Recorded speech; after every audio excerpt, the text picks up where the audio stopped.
Lecture series. दोस्तों bridge course के lecture number 3 lecture number 3 की तरफ हम लोग चलते हैं कि जिसके अंदर आज मैं आप लोगों को बताने वाला हूँ vapour compression refrigeration system VCRS। ये ऐसा टॉपिक है जो आप लोगों को चैप्टर नंबर 10 आपके पहले सेमेस्टर में कोई भी ब्रांच में एडमिशन ले लो, लेकिन पहले सेमेस्टर में कॉमन आप लोगों को पढ़ना है। VCRS vapour compression refrigeration system, वो रेफ्रिजरेशन सिस्टम जो आप लोग अपने घरों में यूज करते हो, मतलब कि हमारा फ्रिज डोमेस्टिक रेफ्रिजरेटर एक बेस्ट एग्जांपल है VCRS का। आज मैं आप लोगों को उसके बारे में प्रैक्टिकल नॉलेज देने वाला हूँ कि बेसिकली हमारा VCRS काम कैसे करता है, क्या क्या बेसिक कंपोनेंट्स उसके अंदर होते हैं और हमारे लिए इसकी इंपॉर्टेंस क्या है। दूसरी बात मैं आप लोगों को बताऊंगा कि हमारी कॉलेज के स्टूडेंट्स ने, फॉर्मर स्टूडेंट्स ने जो कि पास आउट हो चुके हैं, इन्हीं VCRS के बेस के ऊपर, इसी VCRS के बेस के ऊपर कौन सा प्रोजेक्ट किया था और किस तरह से वो इफेक्टिव हो सकता है। तो पहले मैं आप लोगों को बेसिक कंसेप्ट बता दूं। दोस्तों आप लोग जो देख रहे हो ये है हमारा वेपर कंप्रेसर रेफ्रिजरेशन टेस्ट रे। कंपोनेंट्स क्या क्या होते हैं आप लोगों ने कभी अपने फ्रिज के पीछे देखा हो, अपने घरों को कभी भी देखना, या तो फिर आज मेरे समझाने के बाद में नोटिस करना कि आपके घर के अंदर जो फ्रिज होता है, जो डोमेस्टिक रेफ्रिजरेटर जिसको हम लोग बोलते हैं, हमारे फ्रिज के पीछे सबसे बेसिक कंपोनेंट जो मेन कंपोनेंट होता है वो है कंप्रेसर। अभी कंप्रेसर किस तरह से दिखता है आप लोगों को, आपके फ्रिज के पीछे कंप्रेसर दिखेगा काले कलर के डब्बे की तरह, लाइक दिस। ये है आपका कंप्रेसर, ठीक है। ये मेन कंपोनेंट है आप लोगों के रेफ्रिजरेटर का।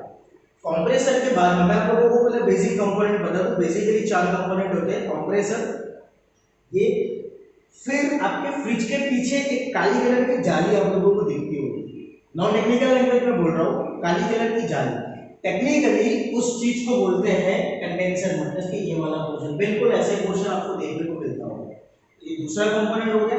तीसरा कंपोनेंट कंडेंसर के बाद में होता है एक्सपांशन वाल्व। आप लोगों के घर में जो फ्रिज है, उस फ्रिज के नीचे की तरफ, पीछे होता है फ्रिज के पीछे वाला पोर्शन, मतलब कि जहां पर आपके इस तरह से कंडेंसर का एंड पॉइंट आता है, वहां पर आप लोगों को इस तरह से एक डिजाइन मिलेगी, स्प्रिंग टाइप डिजाइन मिलेगी। इसको बोलते हैं एक्सपांशन वाल्व। और एक्सपांशन वाल्व के बाद में आप लोगों को मिलता है इवापोरेटर। इवापोरेटर मतलब कौन सी जगह, मतलब कि आपके फ्रीजर की जगह, कि जहां पर आप लोगों को मैक्सिमम कूलिंग इफेक्ट मिलता है।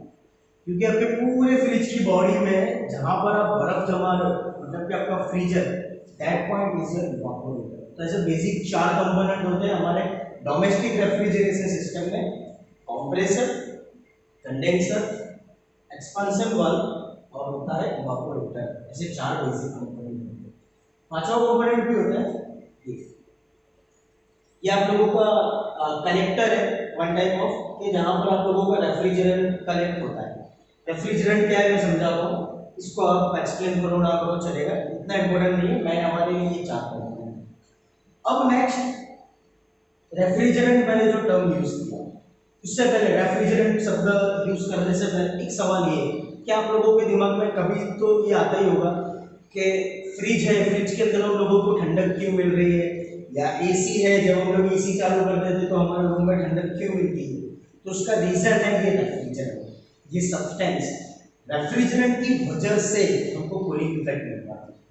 अगर रेफ्रिजरेंट नहीं है तो कूलिंग इफेक्ट नहीं मिलेगा। आप लोगों ने नॉन टेक्निकल लैंग्वेज में कितनी बार ये सुना होगा, भाई एसी के अंदर या एसी के अंदर गैस भरवाना पड़ेगा या फ्रिज के अंदर गैस भरवाना पड़ेगा। वो गैस भरवाना मतलब क्या है, रेफ्रिजरेंट को ऐड करना है। रेफ्रिजरेंट को हम लोगों को ऐड करना है हमारी सिस्टम के अंदर। ये जो मैंने आप लोगों को बताया, कंप्रेसर है, कंडेंसर है, एक्सपांशन डिवाइस, इवापोरेटर, इन चारों के अंदर घूमता क्या है, रेफ्रिजरेंट घूमता है। ये रेफ्रिजरेंट प्रोसेस करता है और उसी की वजह से हमको कूलिंग इफेक्ट मिलती है। तो मैं आप लोगों को वर्किंग समझाता हूँ सारे कंपोनेंट्स का, कि किसकी वजह से हम लोगों को रेफ्रिजरेटिंग इफेक्ट या कूलिंग इफेक्ट जिसको बोलते हैं मिल सकती है। सबसे पहले होता है आपका कंप्रेसर। कंप्रेसर आपके पूरे सिस्टम पे सबसे ज्यादा हायर टेम्परेचर वाला डिवाइस है। कंप्रेसर के अंदर क्या होगा, देखो वर्किंग अगर समझना है तो आपके कंपोनेंट के नाम का सिंपल मीनिंग बना। कंप्रेसर, कंप्रेस करना मतलब दबाना, किसी भी चीज को कंप्रेस करना, हाई प्रेशर पे। एक बेस्ट एग्जांपल दे दो, कागज ले लो, उस कागज को आप सिंपल रेक्टेंगुलर शेप का आपका कागज है, उस कागज को आप एक जोर से दबा दो या गुजराती में बोले तो डूचो वाड़ी दो, तो क्या हो गया कि अपने हम लोगों ने हमारे हाथ से उस कागज के ऊपर, कागज के मोलेक्यूल के ऊपर फोर्स लगाया, मतलब कि प्रेशर लगाया। ये प्रेशर की वजह से क्या हुआ, वो कंप्रेस हुआ, मतलब कि इसकी साइज रिड्यूस हो गई, प्रेशर बढ़ गया। वही चीज होता है आपके कंप्रेसर के अंदर। जब आप लोगों का रेफ्रिजरेंट कि जिसकी वजह से आपको कूलिंग इफेक्ट मिलने वाला है, रेफ्रिजरेंट जब कंप्रेसर के अंदर जाएगा, यहाँ पर इसका कंप्रेशन होगा और कंप्रेसर की वजह से उसका टेम्परेचर और प्रेशर दोनों के दोनों बहुत ही हाई हो जाते हैं।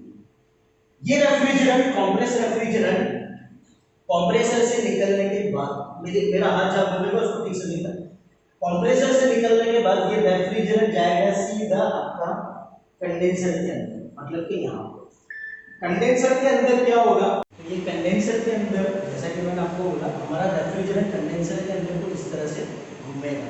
और कंडेंसर के अंदर क्या होता है, देखो कंडेंसर आप लोगों को देखना होगा आपके घर के पीछे, सॉरी आप अपने घर में रखे हुए फ्रिज के पीछे, जो मैंने बोला इस तरह से जाली होगी, इसको ठीक से देखना, आप लोगों को इस तरह से छोटे छोटे स्लॉट्स मिलेंगे। ये स्लॉट्स का रीजन क्या है कि कंडेंसर के अंदर जो रेफ्रिजरेंट आपका घूम रहा है, उस रेफ्रिजरेंट का टेम्परेचर और प्रेशर काफी हाई है, ठीक है। कंडेंसर का मतलब क्या होता है, टू कंडेंस, तो कंडेंस मतलब किसी भी चीज को ठंडा करना। अब यहाँ पर क्या होगा कि आपका रेफ्रिजरेंट ठंडा होगा, लेकिन कैसे ठंडा होगा, तो जो भी एटमॉस्फेरिक एयर है वो एटमॉस्फेरिक एयर आप लोगों के इस रेक्टेंगुलर स्लॉट के अंदर से पास आउट होगी। जब ये एटमॉस्फेरिक एयर इस रेक्टेंगुलर स्लॉट में से पास होगी तो ये ठंडी हवा और आपकी पाइप के बीच में घूमने वाला रेफ्रिजरेंट जिसका टेम्परेचर ज्यादा है, इन दोनों के बीच में हीट ट्रांसफर होगी और हीट ट्रांसफर की वजह से आपका रेफ्रिजरेंट इस कंडेंसर के अंदर ठंडा हो जाएगा and it will convert into liquid. यहाँ पर जब आपका रेफ्रिजरेंट निकलता है तो वो सुपर हीटेड स्टेट में होता है, मतलब कि वेपर कंडीशन में होता है, बहुत ही ज्यादा हायर लेवल पर, बहुत ही ज्यादा टेम्परेचर पर।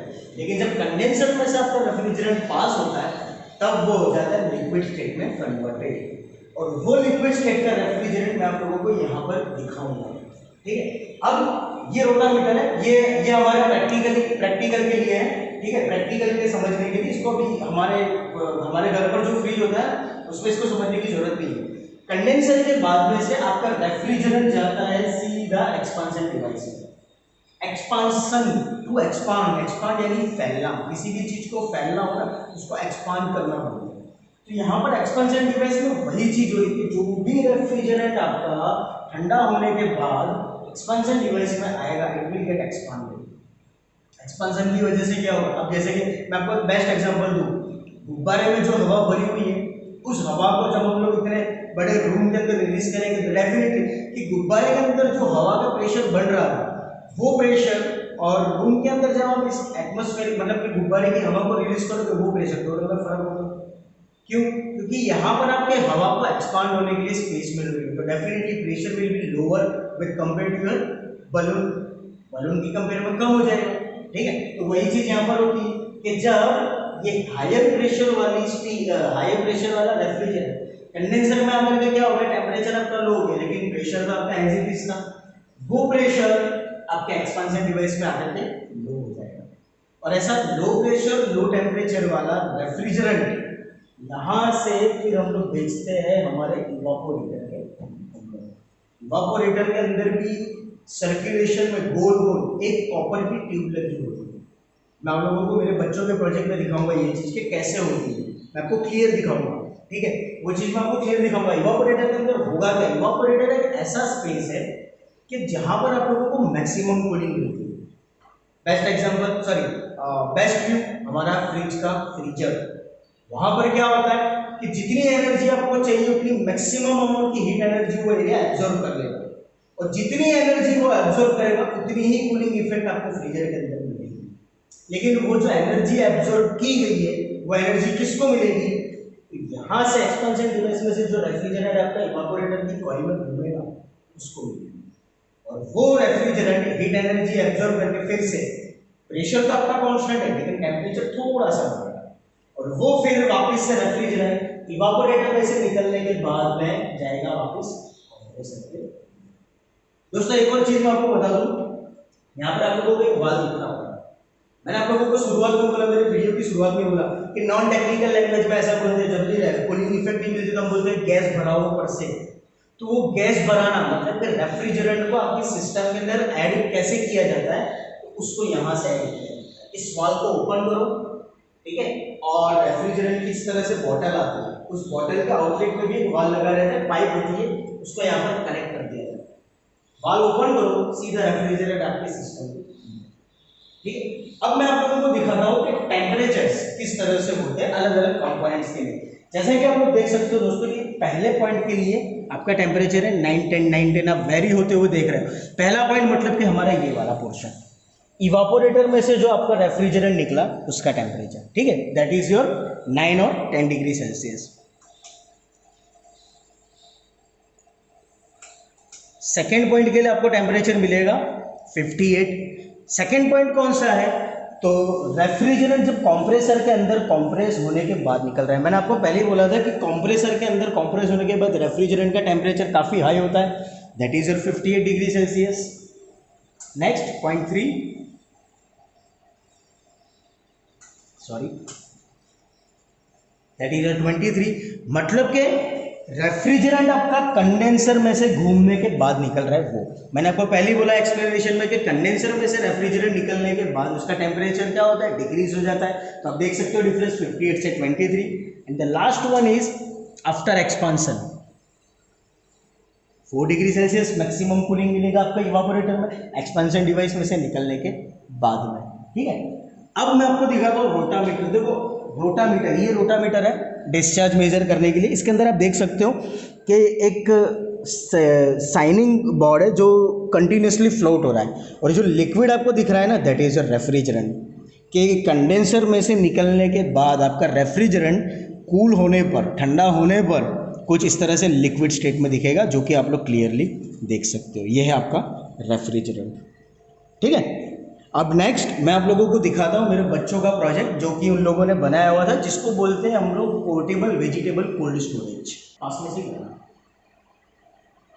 देखो दोस्तों, ये है हमारा पोर्टेबल वेजिटेबल कोल्ड स्टोरेज, ठीक है। ये मेरे 2015 की बैच के स्टूडेंट्स ने बनाया था, इनका फाइनल ईयर का प्रोजेक्ट था। वैसे तो देखा जाए तो ये वन टाइप ऑफ VCRAC है, वेपर कंप्रेसर रेफ्रिजरेशन सिस्टम है। इसके भी कंपोनेंट्स हुई है। ये है आपका कंप्रेसर, ये है कंडेंसर। कंडेंसर को हम लोगों ने एक्स्ट्रा कूलिंग के लिए एक्सटर्नल फैन जोड़ कर रखा है। क्यों? क्योंकि कंडेंसर का टेम्परेचर अगर ज़्यादा रहेगा तो एक्सपांसन डिवाइस में वो प्रॉपर एक्सपांड नहीं हो पाएगा। अगर प्रॉपर एक्सपांड नहीं हो पाएगा तो कूलिंग इफेक्ट नहीं मिलेगी। तो हम लोगों ने एक्सटर्नल सोर्स से क्या किया है कि हम लोगों ने फोर्स्ड ड्राफ्ट फैन लगा करके रखा है, जिसकी वजह से क्या होगा कि हम लोगों को मैक्सिमम कूलिंग इफेक्ट मिल सके। कंडेंसर के बाद में ये है आपका कलेक्टिंग डिवाइस, जहाँ पर रेफ्रिजरेंट को हम लोग कलेक्ट करते थे, जो मैंने वहाँ पर भी दिखाया था। उसके बाद में यहाँ पर है हमारी एक्सपांसन डिवाइस, ये है हमारा एक्सपांसन डिवाइस। और एक्सपांसन डिवाइस के बाद में, जैसा कि मैंने आपको बोला था कि मैं आपको दिखाऊंगा कि इवापोरेटर के अंदर हम लोग कॉपर की कॉइल उठाल के रखते हैं। तो यू कैन सी, ये आप लोगों को आइस दिख रहा होगा, ठीक है। ये है आपकी कॉपर की ट्यूब, और ये कॉपर की ट्यूब पूरी की पूरी हम लोगों ने हमारे इस चैम्बर के अंदर, इस चैम्बर के अंदर कंटिन्यूस इस तरह से लाइक दिस वे, ये मैं आपको एक ओवरव्यू दे रहा हूँ, दिस वे हम लोगों ने हमारी कॉपर की ट्यूब को कंटिन्यूसली लगा करके रखा है, डिज़ाइन करके रखा है। आप देख सकते हो कि इसमें कूलिंग इफेक्ट काफ़ी ज़्यादा है। ये एटलीस्ट -10 to -12 डिग्री सेल्सियस के अराउंड पर है। ये कंडीशन अभी उतनी है। और दूसरी बात कि जब इवापोरेटर के अंदर कूलिंग इफेक्ट मिलती है तो उसका एक और नमूना, यू कैन सी आइस, आपको आइस दिख रहा होगा, ये इवापोरेटर कॉइल है, ये चीज़ इवापोरेटर कॉइल, और यहाँ पर आपको क्लियरली आइस दिख रहा होगा, ठीक है। तो ये कोल्ड स्टोरेज बनाया गया था बच्चों के थ्रू के, जब फार्मर्स को फार्मिंग करने के बाद में जो भी उन लोगों के क्रॉप्स निकलते हैं, वेस्टेज ना हो जाए। ओपनली आपके ओपन फार्मर्स जब भी अपने क्रॉप्स को फार्मिंग करने के बाद में उसको इकट्ठा करके रखते हैं, मतलब खुले मैदान में पड़े रहते हैं, कि जिसकी वजह से चांसेस है कि वो बिगड़ जाए। तो एक ऐसा छोटा सा कोल्ड स्टोरेज बना दिया जाए उनके खुद के पर्सनली यूज़ के लिए। जनरली क्या होता है कि फार्मर्स कोल्ड स्टोरेज के अंदर 1 साल के लिए या 1.5 साल के लिए अपने अपने क्रॉप्स को या अपने फ्रूट्स वगैरह को, वेजिटेबल्स को स्टोर करके रखते हैं, जिनका उनको भाड़ा भी देना पड़ता है। तो ये मॉडल इसीलिए बनाया गया था कि उनके पर्सनल यूज़ के लिए बनाया गया। ये जैसे कि कैपेसिटी एटलीस्ट 100 से 150 किलो, इसके अंदर या तो आप लोग पोटैटो स्टोर करके रख सकते हो, या तो फिर आप लोग इसके अंदर प्याज वगैरह कुछ भी स्टोर करके रख सकते हो। तो दोस्तों ये था बेसिक मैकेनिकल इंजीनियरिंग का एक और फंडा, ऐसा फंडा कि जो आप अपनी रोज़मर्रा की ज़िंदगी में यूज़ करते हो। मतलब कि फ्रिज किस तरह से काम करता है, क्या कंपोनेंट्स है, आप किस तरह, अगर आप चाहो तो खुद इसको बना सकते हो। ये बनाना कोई बड़ी बात नहीं है। हाँ, खर्चा होगा वो बात अलग है, फ्रिज खरीदने जाओगे तो खर्चा होना ही होना है, लेकिन एक मॉडल बना दिया तो आप लोगों के लिए एक एक्सपेरिमेंट रहेगा, आप लोगों के लिए एक एक्सपीरियंस रहेगा, मनी सेविंग रहेगा। इसको ये मेरा प्रोजेक्ट है जिसके अंदर हम लोग इसको और भी अपग्रेड करने वाले हैं in operating condition with the help of solar energy. एक सोलर पैनल लगाने के बाद में बैटरी से किस तरह से हम लोग इसको चला सकते हैं, ये हमारा अपडेटेड वर्जन होगा। तो आई होप दोस्तों कि आप लोगों को मेरे इस वीडियो में VCRS सिस्टम के बारे में समझ में आया होगा। अगर कोई क्वेश्चन हो तो मुझसे जरूर पूछिएगा। Thank you so much.